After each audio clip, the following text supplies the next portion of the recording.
இன்னொரு முக்கியமான விஷயம் என்னன்னா, இவங்க பிரியாணிய வந்து சமைக்கிறது எல்லாமே வந்து கேஸ் அடுப்பு யூஸ் பண்ணி தான் வந்து பண்றாங்க.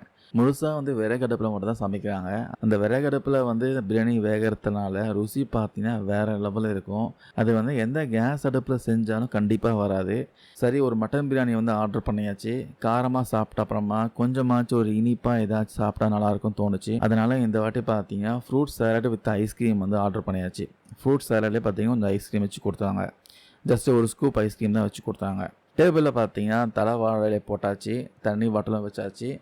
ஆனா, பிரியாணி வரத்தான் பார்த்தீங்கன்னா, ஒரு 15 நிமிஷம் வந்து வெயிட் பண்ற மாரி ஆயிருச்சு. ஸோ, மனசுக்குள்ள வந்து எப்படா வரும்ன்ட்டு ஒரு பெரிய எதிர்பார்ப்போட ஆரம்பிச்சுச்சு.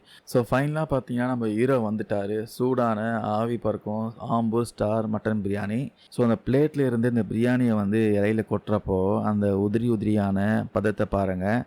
சீரக சம்பா அரிசியில அந்த நெய்யும், மசாலாவும் கலந்து, அதுவும் விறகடுப்புல சமைச்ச ஒரு பிரியாணி வேற